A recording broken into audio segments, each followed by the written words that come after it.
이 물건도 한번 권리 분석을 한번 해볼까요? 인천 서구의 인천 2호선 왕길역 앞에 있는 검단 자2단지 아파트이고 204동 902호니까 앞에 뷰도 굉장히 좋죠. 로얄동의 로얄층이고 그렇다. 라인도 끝라인이 아니니까 괜찮다.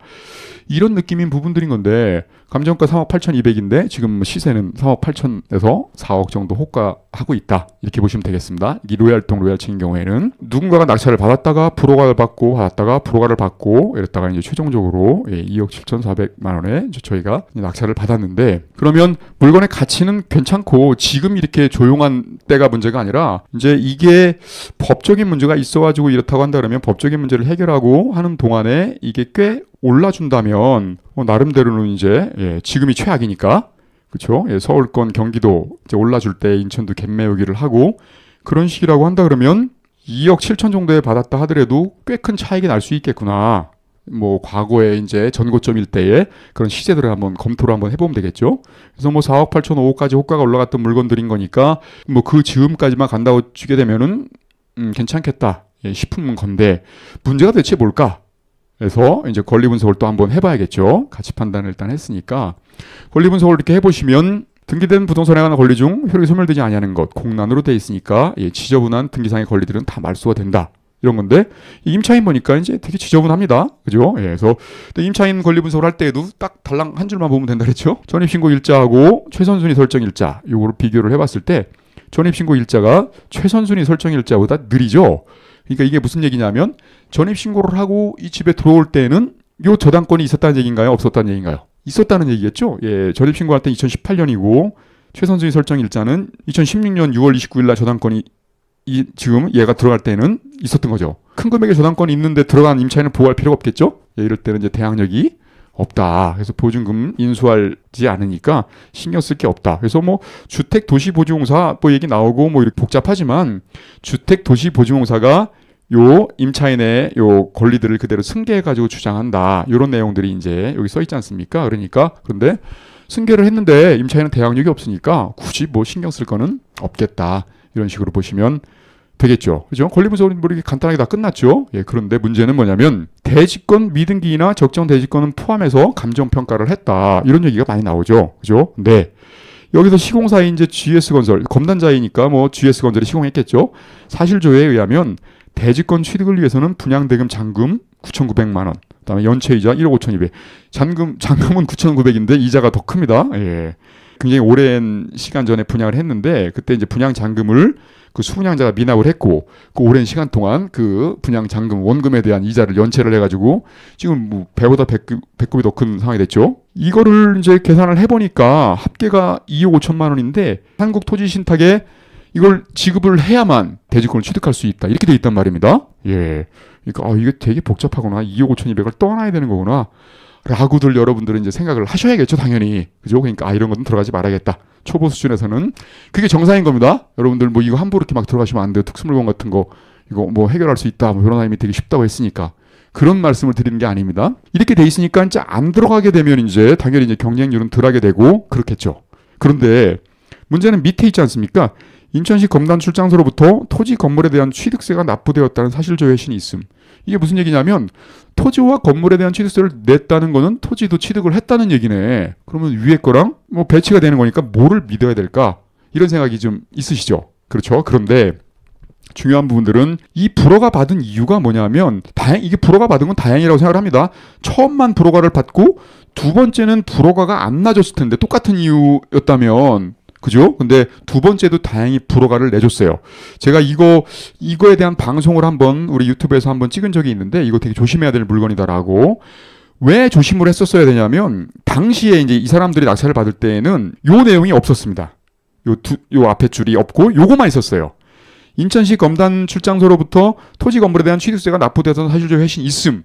요거만 있다 보니까 대지권 유무 알 수 없으나 기재가 돼 있긴 하지만 대지와 건물의 가치 감정평가가 돼 있고 그러면 낙찰자는 아무런 문제 없이 대지권을 취득하는구나. 그러면 이거 대지권 미등기라도 아무런 문제가 없겠구나 라고들 입찰들을 하신 거죠. 여기도 그렇고 여기도 그렇고. 그런데 제가 이제 뭐라고 방송에서 경고를 했냐면 과거에 누군가가 이제 낙찰을 받으셨다. 과거에 2016년에 진행할 때. 근데 그때 물건 명세서에 뭐라고 돼 있냐면 여기 있죠. 최저 매각가격에 대저가격이 포함됨 똑같지만 여기 한국토지신탁의 회신에 의하면 한국토지신탁이 분양 대행회사입니다. 현 소유자가 분양대금을 완납하지 않았다. 그러니까는 수분양자가 분양대금을 완납하지 않았기 때문에 그걸 떠안아야 되는데 그게 이제 원금 및 이자 합쳐가지고 1억 800만 원이다. 대지권 취득 여부 및 대지권 등기 등은 매수인의 책임과 부담이다. 이렇게 기재가 돼 있지 않습니까? 이렇게 돼 있으니까 이 낙찰을 받은 이 양반은 이거를 각오하고 낙찰을 받은 거죠. 그렇게 해서 소송을 통해가지고 이제 1억 800을 주고 대지권을 취득을 하든가 해와야 되는 상황들인데 이 물건이 또 경매가 나온 거예요. 근데 또 경매가 나왔는데 이제 대지권 등기를 다른 호수들을 다 떼봤더니 다른 호수들은 다 대지권 등기가 돼 있어요. 근데 이 호수만 안 돼 있어요. 그렇게 되면 저 사람이 소송에서 패소를 했거나 돈 저 1억 800에다가 뭐 이자까지 쳐가지고 한 1억 몇천만 원 되는 돈을 지급을 하고 대지권 등기를 가져와야 되는데 못 가져왔구나. 그럼 못 가져온 상태에서 또 경매에 나왔구나. 이렇게 생각해 볼 수 있어야겠죠. 그죠? 그렇게 되면 이렇게 이제 일반 물건 형식으로 해서 낙찰을 받아서는 안 되겠죠. 토지 건물에 대한 취득세가 납부됐던 사실조 회신이 있음. 이러니까 문제 없겠네. 그러니까 취득세를 냈으니까 토지도 취득했다는 얘기구나. 이렇게 생각해서 함부로 들어가서는 안 되는 물건이어서 분양대금 잔금 및 이자에 대해서는 떠안을 수 있으니까 조심하라 제가 방송을 해드렸었거든요. 그런 상태에서 다행히 이제 불허가를 받았고 저희들은 떨어지길 기다렸죠. 함부로 받아서는 안 되는 거다. 받을 사람은 정해져 있다. 받을 사람은 저희들이죠. 저희들은 이런 것들을 이제 해결할 수 있는 능력들이 되니까 이렇게 이제 2억 5천이나 지금 또 안아야 되는 상황들인데 이제 공지를 해준 겁니다. 얘네가 불허가 받으면서 이런 내용들 때문에 불허가를 받았겠죠. 요걸 또 안아야 되니까 그 공지가 안 돼 있으니까 그러니까 법원에서는 공지를 해준 거예요. 그러니까 공지를 해줬으니까 이제 완전히 특수물건이 됐죠. 만약에 시세가 4억이다 대략적으로 그러면은 한 2억 5천까지는 더 떨어져야 되지 않습니까? 그죠? 근데도 그냥 이 시점에서 들어왔죠. 들어가서 그리고 또 하나 이 정도면 2억 5천 떠나야 되니까 뭐 입찰자가 없지 않을까라고 여러분들이 생각하고 최저가에서 뭐 1,000원, 2,000원 막 얹어쓰고 막 이러지 않습니까? 저희는 그렇게 하지 않고 붕 뛰어가지고 이렇게 2억 7,490 했더니 아니라 다를까 2등, 3등이 따라 붙었죠. 그래서 2억 7,400에 이제 낙찰을 딱 받고 잔금을 내고 해야 되는데 매매 시세는 뭐 호가가 3억 8천에서 4억이니까 일단 또 이제 또 서울권이 움직이니까 나중에 이제 그 호가만큼은 거래가 되겠죠. 그러니까 그건 그렇다 치고 호가 이상 넘어가면 뭐 4억 5천에도 팔 수 있겠다라는 생각이 있긴 있는데 일단 뭐 로얄동 로얄층에다가 뭐 꽤 괜찮다 뭐 이런 느낌이니까요. 전세가가 지금 2억 8천에서 2억 9천 정도 하는데 그런데 계속해서 이제 매물이 없다 보니까 이제 3억까지 나오고 있는 상황입니다. 일주일 한간에 벌써 그래요. 근데 지금 매물이 계속 없다 보니까 그 3억짜리 들어가면 또 3억 2천, 3억 2천 이렇게 되겠죠. 그러면 매매가를 끌어올리는 효과가 또 발생을 하겠죠. 그렇습니다. 근데 문제는 뭐냐면 이게 특수물건인데 특수물건 틱하긴 하지만 이게 또 대출이 돼요. 80%까지 대출이 되면 크게 이제 묶이는 돈이 없는 상태일 뿐만 아니라 대출을 받은 다음에 전세를 놓으면 지금 이제 거의 뭐 3억짜리까지 전세가 지금 나와 있는 상태이기 때문에 대지권 미등기나 뭐나 뭐 이런 부분들은 뭐 실제로 전세를 들어갈 때는 큰 문제는 사실은 없거든요. 나중에 좀 말씀을 좀 드려보겠습니다만은 만약에 이제 전세가 뭐 3억이든 뭐 이렇게 전세를 놓거나 2억 8천이든 9천이든 이렇게 놓으면 묶이는 돈이 아무것도 없죠. 뭐 3억에 났으면은 오히려 풀피로 한 2천만 원 돈 풀피가 되고 그런 상태에서 소송을 진행하는 겁니다. 아니면 대출을 85% 받고 여기가 이제 보증금이 한 3천, 4천 정도의 월세가 한 120 정도 돼요. 이렇게 되면은 대출을 이제 85% 받으면 한 3, 4천 정도 묶이지 않습니까? 그거를 월세 보증금으로 회수를 하고 그다음에 월세로 대출이자 감당하면 또 몇십만 원 남고 이런 상태가 되잖아요. 그런 상태로 거의 뭐 무피나 풀피 같은 걸로 해가지고 소송에서 이기게 되면 이기면서 또 이제 시세는 좀 올라줄 것이고 어차피 이건 단타치기가 좀 쉽지는 않죠. 이거 뭐 해결한다 하더라도 그죠 세금 때문에라도 매매사업자를 활용하는 방법들이 물론 당연히 뭐 있겠습니다만은 또 뭐 1년 지나고 2년 지나고 하면서 시세는 오르고 세금은 줄고 이런 효과를 누린다고 한다 그러면 꽤 괜찮은데 도대체가 이게 뭐지? 이거 분양자금 이걸 떠안는 거 이런 부분들 이런 것들을 도대체가 어떻게 해결을 한다는 건가 이런 부분들 이런 물건들이 왜 나오는 거냐면 분양대금 잔금 9,900만 원 및 연체이자 1억 5,200을 수분양자가 납부를 하지 않았다. 그래서 수분양자가 분양대금을 납부하지 않았는데 우리가 낙찰자인 우리가 이거를 우리가 대납을 해야만 대지권 등기를 해주겠다 이런 내용이거든요. 그러니까 내가 대지권 등기를 하려면 저거를 돈을 갚아야 한다라는 취지인데 여러분들이 이제 그거가 겁나니까 야 저거 2억 5천을 다 내가 떠나야 되는구나 라고 생각을 하게 되면 절대로 들어갈 수가 없죠. 이걸요. 그죠? 근데 기본적인 이런 물건의 전제들은 우리가 대지권 등기를 하려면 2억 5천을 떠나야 되는 게 맞습니다. 그 대법원 판례로 있어요. 수분양자가 분양대금을 못 냈을 때에 낙찰자가 나름대로 대지권 등기를 하려면 수분양자의 분양대금을 대신 납부를 해주고 그런 상태에서 대지권 등기를 청구할 수 있다는 게 대법원 판례예요. 정확한 용어로 따진다고 한다 그러면 대지권 등기를 갖고 있는 한국토지신탁에서 대지권 등기를 해달라고 요청을 받으면 한국토지신탁은 수분양자가 미납한 분양대금 및 이자를 니들이 지급을 해야만 나는 대지권 등기를 해주겠다라고 동시 이행 항변을 할 수 있다. 이게 원래 법적인 용어예요. 예, 이제 보통은 여기 이렇게 뭐 대지권 이전 신청을 해야 함, 뭐 납부하고 해야 함 이렇게 돼 있지만 다른 물건 명세서에는 분양대금 납부와 대지권 이전 등기는 동시행 관계에 있는데 한국토지신탁에서 분양대금을 납부를 해야만 대지권 등기 해주겠다는 동시행 항변권을 행사함. 이런 식으로 기재가 돼 있단 말입니다. 이런 물건이 되게 많아요. 이런 물건들이 언제 많이 생기냐면 언제 생기겠습니까? 왜 수분양자가 분양대금을 안 낼까요? 이게 이제 사이클의 흐름들을 잘 보셔야 돼요. 부동산 여러분의 경매는 단순하게 이제 이런 특수물건 공부하고 권리분석 공부하고 몇천만 원 싸게 받고 이런 게 중요한 게 아닙니다. 이 부동산을 투자하는 하나의 툴이기 때문에 부동산의 흐름들을 되게 잘 진단할 줄 아셔야 되는데 그런데 어느 때겠나요? 머릿속에 한번 생각을 해보시면 지금 상승장이지 않습니까? 지금 상승의 막바지인데 만약에 정부에서는 상승장의 막바지일 때는 아니면 상승장에 한창 막 이렇게 힘을 발하고 있을 때 공급을 늘리겠다라고 많이 하지 않습니까? 그래서 상승장의 중반 하반으로 갈수록은 늘상 있는 거지만 택지개발지구 지정하고 늘상 있는 거지만 신도시 지정하고 이렇게 해버려요. 근데 중요한 부분들은 공급 물량이 부족하기 때문에 이렇게 전세가도 오르고 매매가도 오르고 이거는 맞지만 만약에 상승장의 중반에서 중하반기로 가는 데서 신도시 지정하고 해가지고 공급을 늘려가지고 막겠다라는 그런 정책을 취하게 되면 부작용이 뭐냐면 어차피 신도시 지정하고 해가지고 택지개발지구 지정해가지고 입주 물량이 실제로 들어오는 때는 그때로부터 빠르면 7, 8년 후, 길면 10년 이상 후란 말이죠. 그때쯤 되면은 에너지가 다 소진돼가지고 거의 하락기로 돌아설 때쯤인 거예요. 그런 상태에서 상승장에 이제 중하반쯤에 된 것들을 이제 그 상승의 막바지에서 이제 이렇게 막 택지 개발지구나 신도시에서 분양하는 것들 분양을 받았습니다. 받아놨는데 하락장으로 돌아서 버렸어요. 이러니까 입주할 때쯤 되다 보니까 하락장이 깊어져 버려가지고 내가 분양가로 5억에 분양을 받았는데 주변에 뭐 임금 뭐 동일한 평수를 봤더니 뭐 4억까지 떨어져 있어요. 그렇게 되면은 잔금을 납부하고 싶으면 안 들겠죠. 그렇죠? 그랬을 경우 수분양자가 분양대금을 미납하고 이렇게 포기를 해버리는 경우들이 정말로 많이 나와요. 그래서 제 강의를 들었던 제자들이 떼거지로 받았죠. 소송을 통해서 승소하지 못해도 패소한다 하더라도 수익이 나는 거. 라는 그런 물건들이 이런 유형의 물건이었거든요. 그 해법을 제대로만 알고 있다고 한다 그러면 제가 이제 뭐 여기 강의할 때 늘상 그러지 않습니까? 수천만 원 이상의 가치가 있는 강의니 뭐 수억 원의 가치가 있는 강의니 이 해법을 그냥 제대로만 알고 있으면 그때 떼거지로 나오는 물건은 내가 있는 범위 돈이 있는 범위 내에서 떼거지로 잡았다고 치자고요. 그러면 한 채당 뭐 한 2, 3억씩 수익이 났다고 치자고요. 이 해법만 알고 있다면 수십억 원의 수익이 나겠죠. 이 부분들에 대해서도 해법을 간단한 해법을 잠깐만 말씀드려보면 물론 이제 정식 해법이나 이런 것들은 이제 특수물건방 강의 들으시면 되겠지만 자 보세요. 가장 간단한 해법이라는 건 뭐냐면 대지권 취득을 위해서는 2억 5천만 원을 한국토지신탁에 지급을 하고 대지권 이전 등기 신청을 해야 함. 이렇게 돼 있지 않습니까? 아 그러면 나는 대지권을 취득 못하는 거야? 돈을 안 내면? 야 그러면 건물은 내가 갖고 있고 대지는 한국토지신탁이 갖고 있으니까 그러면 토지 소유자와 건물 소유자가 틀리니까 토지 소유자가 건물 소유자한테 뭘 할 수 있죠?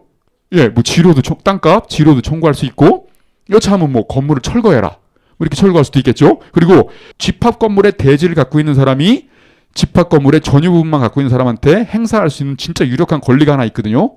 대지 지분을 갖고 있는 사람이 건물 소유자한테 네 건물을 시가를 감정평가를 해가지고 시세대로 나한테 팔아라 라고 청구를 하면 거절을 못해요. 예, 그러니까 그걸 구분 소유권 매도 청구권이라고 하는데 지료 청구권 있죠. 그 다음에 철거할 청구권 있죠. 그 다음에 구분 소유권 매도 청구권 있죠. 이러다 보니까 함부로 이렇게 건물만 감정평가된 물건을 받아서는 절대로 안 되는 거거든요. 그러니까 그렇게 해서 리스크 통제를 일단 하는데 과연 이 물건도 2억 5천만 원을 지급하지 않으면 대지권을 취득하지 못하는 건가? 일단 기본적인 수익 모델 하나는 전제는 그게 아니라는 겁니다. 예, 일단은 집합 건물의 소유 및 관리에 관한 법률, 예, 이런 것들은 복잡하긴 하지만 하여튼 거기에는 내가 전유 부분을 취득해가지고 일정한 요건을 갖추게 되면 대지권을 취득을 하게 돼 있어요. 이렇게 되면 이거는 대지와 건물이 감정평가가 같이 돼 있기 때문에 대지권을 취득한 게 아니라 기본적으로 그 집합 건물 및 소유 및 관리에 관한 법률에 있는 그 요건을 갖췄기 때문에 대지권은 일단은 취득을 우리가 하는 겁니다. 얘네들 말처럼 대지권을 취득하려면 토지신탁에 2억 5천을 지급하는 이게 아니라 우리는 일단 대지권은 취득을 한 거예요. 그러니까 대지 소유권 내가 갖고 있는 겁니다. 그런 상태에서 대지권 등기만 없을 뿐이에요. 그러니까 이게 참 희한한 게 원래는 등기라는 거는 권리가 있는 곳에 그 권리를 공시하기 위해서 등기를 하는 거지 않습니까? 내가 소유권을 취득하면 내가 소유자라는 걸 공시하기 위해서 등기를 하는 건데 이거는 내가 토지를 취득을 했는데 등기는 한국토지신탁에다 갖고 있어요. 이거 되게 웃긴 거죠. 그래서 이 대법원 판례 이건 되게 문제가 많아요. 그래서 경매 전문 변호사인 제가 총대를 메고 바꿔보려고 노력을 하는데 갑자기 생각이 바뀌었어요. 아, 이걸 바꾸게 되면 수익 모델 하나가 없어지는구나. 이거 함부로 바꿔서는 안 되겠구나. 그래서 대부분 판례가 우리의 손을 안 들어주는 게 고맙기도 하구나. 예, 이런 느낌이 있긴 있거든요. 아무튼 그런데 우리는 이거 2억 5천만 원을 지급해야만 대지권을 취득하는 거 이게 아니라는 거죠. 그래서 대지권 성립 요건을 갖추고 있으면 우리는 대지를 일단 취득을 해요. 만에 하나, 그러니까 그게 무슨 의미냐면 나름대로 이제 재건축을 할 때에 우리가 이제 우리 권리가액을 우리가 산정을 할 때 우리 아파트 너는 대지권 등기가 안 돼 있고 건물만 갖고 있으니까 건물만 권리가액을 평가해 주겠다 이렇게 못 한다는 거예요. 우리는 대지권을 취득을 했기 때문에 등기는 비록 안 돼 있어도 어차피 이제 철거될 건물이니까 그죠? 대지도 우리 거였으니까 우린 권리가액 같이 평가해 주라고 주장할 수 있는 당당하게 권리가 있다는 겁니다. 이렇게 되면 한 번 더 센스 있는 분들은 또 뭐라고 생각하시겠죠? 대지가 한국토지신탁이 갖고 있고 건물은 우리가 갖고 있으면 한국토지신탁이 지료도 청구할 수 있고 철거도 청구할 수 있고 구분소유권 매도 청구권이라는 세련된 권리도 가질 수 있고 이런데 우리가 대지를 취득했으니 그런 권리를 한국토지신탁에서 행사를 못하겠죠. 예. 그러니까 한국토지신탁은 등기만 갖고 있고 우리한테는 아무런 권리를 행사할 수가 없다는 겁니다. 그러면 여기서는 그러면 2억 5천을 우리가 인수를 해야 한다고 했으니까 뭐 돈도 안 주고 등기 안 하면 얘네들이 우리 재산에다가 저거 2억 5천짜리 채권을 근거로 해가지고 가압류하고 막 경매 넣고 그러는 거 아니야? 그걸 할 수 있겠는가요? 그것도 아닌 겁니다. 왜냐하면 수분양자가 분양대금을 미납한 거는 수분양자의 책임인 것이지 그 채무를 우리가 승계한 건 아니에요. 다만 이게 이제 구조가 어떻게 돼 있냐면 이렇게 돼 있습니다. 이게 이제 만약에 분양자 여기가 이제 시행사라고 치자고요. 이 시행사, 예. 분양자고 여기 이제 수분양자고, 예. 그리고 이제 우리가 낙찰자입니다. 이렇게 돼 있으면 이제 수분양자가 분양대금을 미납했으니까 분양자는 나는 네가 분양대금을 납부할 때까지 등기를 못 해주겠다라고 아까 동시행변을 할 수 있다고 했지 않습니까? 그러니까 수분양자가 분양대금을 안 내면 분양자는 등기를 안 해줘요. 안 해주는데 등기가 일로 넘어와야만 우리가 이제 얘 권리를 그대로 경매를 통해 승계를 했으니까 우리가 대지권을 취득할 수 있지 않습니까? 근데 여기서 딱 막혀버렸으니까 우리가 못 가져오겠죠. 그렇죠? 그러니까 우리가 여기서 대지권 등기를 해달라고 요청을 하면 분양자는 얘가 나한테 분양대금을 줄 때까지는 못 해주겠다. 여기도 안 넘어오니까 우리한테도 못 넘어오는 거죠. 구조가 그런 구조여가지고 우리가 등기를 못 할 뿐이에요. 근데 우리는 대지권을 갖고 있고 당당하게 철거도 안 당하고 아무것도 권리 행사할 수도 없고 그리고 구조가 이런 구조이기 때문에 분양자는 얘한테 끝까지 분양대금을 내라라고 청구할 수 있을 뿐이지 우리한테 분양대금을 내라고 청구할 수 있다는 거는 아니라는 거죠. 예. 그런 겁니다. 예. 그러니까 이제 법적으로는 특별하게 문제될 건 없겠죠. 그러니까 이런 물건이 이제 수백 개씩 나오고 그러면 앞으로 이제 막 들어가셔가지고 잡으시겠나요? 여러분들? 못 잡죠. 왜냐하면 대지권 등기가 없으면 전세도 못 놓고 팔리지도 않고 이런 내막을 모르니까요. 내가 이제 이걸 낙찰 받은 다음에 팔아야 되는데 매수인한테 이제 막 이거는 아무런 문제가 없고 그러니까 이거 사라. 이렇게 백날 얘기해봐야 안 사겠죠. 문제는 거기 있는 거예요. 다른 사람들은 이게 문제가 없다는 걸 모르기 때문에 그렇다는 거죠. 그래서 결국은 대지권 등기를 해와야 돼요. 근데 그 대지권 등기를 해서 이 동시에 항변을 깨고 승소할 수 있는 방법들이 있다는 거죠. 아까 여러분들이 말씀하신 것처럼 기본적인 수익 몰대들은 지금 이 짧은 무료 강의를 통해서 다 배우셨지 않습니까? 근데 소송에서 승소할 수 있는 요건들을 이 물건이 갖췄는가 아닌가 이런 부분들을 구별해낼 수 있는 해안이 있으면 정말로 안전하게 이런 거 뭐 싸게 헐값에 낙찰받아가지고 소송을 통해서 수익을 얻을 수 있고 할 수 있다는 거죠. 그런 방법들을 배우는 게 이제 특수물건방 강의인데 제가 이제 이번에 오프라인 강의를 안 하다가 3월 29일 날 강의를 하니까 그때 도대체 무슨 방법이지? 되게 궁금하네 라고 생각하시는 분들은 한번 들어보세요. 수억 원의 가치가 당연히 있겠죠. 수십억 원의 가치가 있겠죠. 근데 그런 것들을 아낌없이 알려드릴 뿐만 아니라 이런 수익 모델들을 수십 개를 배우실 수 있어요. 여러분들 여기 특수물건 강의 들으신 분 계세요? 다 들으시는데 또 들으시는 거예요 지금? 뭐하러 오신 거예요? 지금 그렇습니다. 이제 아시죠? 어떤 수익 모델인지. 그죠? 물건 고르실 수 있겠어요 이제? 그래서 혼자 낙찰 받으실 수 있겠어요? 그리고 소송도 하실 수 있겠어요? 소송은 소송 약은 약사에게 소송은 변호사에게 아무튼 뭐 그런데 그렇습니다. 그러니까 지금 이 정도만으로도 이게 이런 물건들이 나중돼 가지고 이제 하락기로 돌아왔을 때 쏟아져 나올 텐데 그때까지 정 변호사가 대법원 판례를 바꾸지 않으면 안 바꿀 생각입니다. 그러니까 안심하시고요.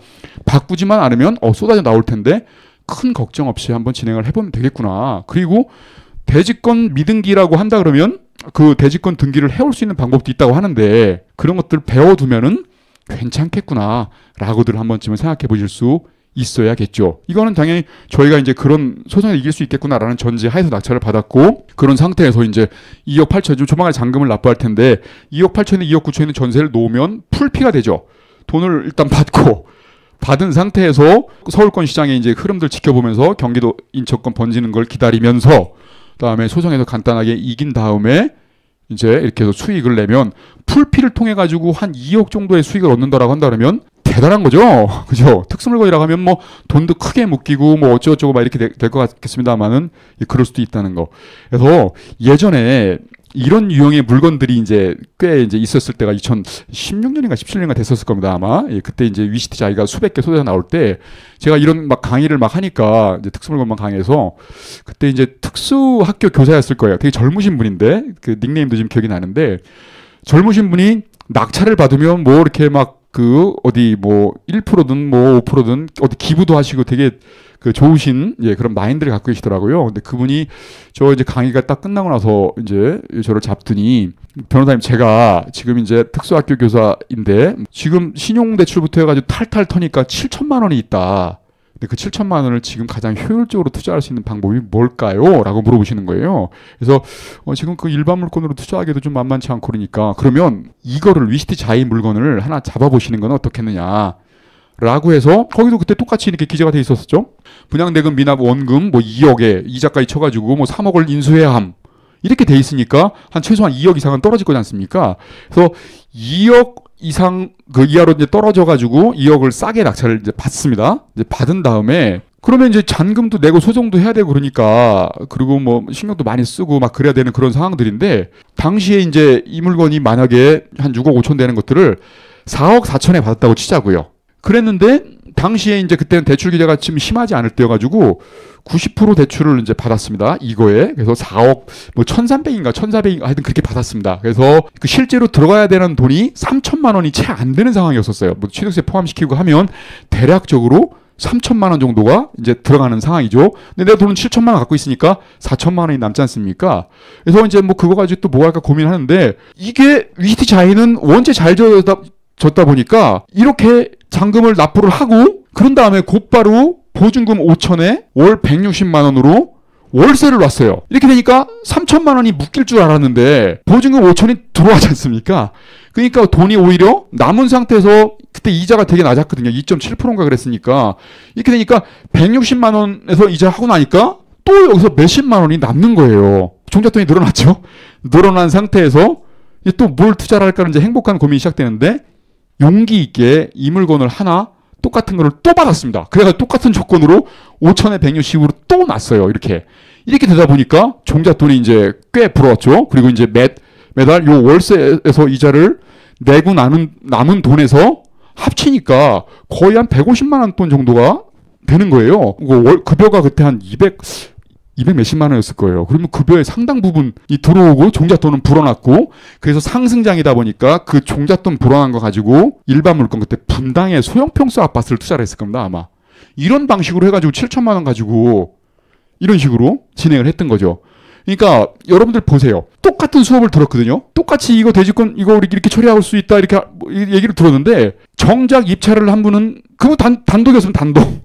원래는 강의를 똑같이 들었으면은 그 기수만이라 하더라도 4, 50명 된다 그러면 4, 50대 1이 돼야 될 거지 않습니까? 우리 강의 끝나고 나면은 뭐 다 모여가지고 뒤풀이 하면서 뭐 행복한 부자를 위하여 말하면서 뭐 이제 열심히 한번 해보겠습니다. 뭐 저는 부자가 될 겁니다. 막 이랬던 분들이 꼭 이렇게 돌아야 될 때에는 단독 아니면 두 명은 제 제자분들이 아니라 이런 법률을 잘 모르고 그냥 배짱으로 들어오신 분들 이렇게 되다 보니까 저는 그때 느끼면서 아 내가 이걸 가르쳐봐야 활용을 잘 못하시는구나.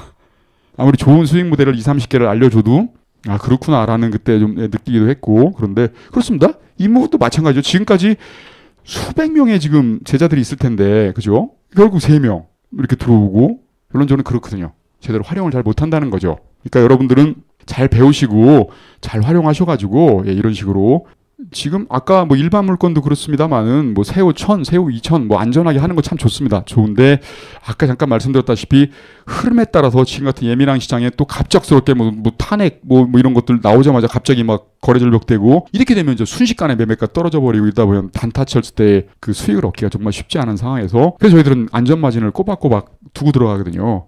그런 식으로 입찰들을 하는 상황들인데 이렇게 이제 특수물건 틱한 것들을 조금만 어려운 것들 그렇지만 문제가 이렇게 없는 것들 이거는 뭐 비근한 좀 문제가 좀 있을 수는 있겠지만 소송도 해야 되니까 그 밖에 유형들도 있을 수 있거든요. 그런 것들을 공부를 해가지고 입찰들을 해서 수익을 내는 거 이런 것들도 지금 같은 시장에는 필요하다라고 보시면 되겠고요.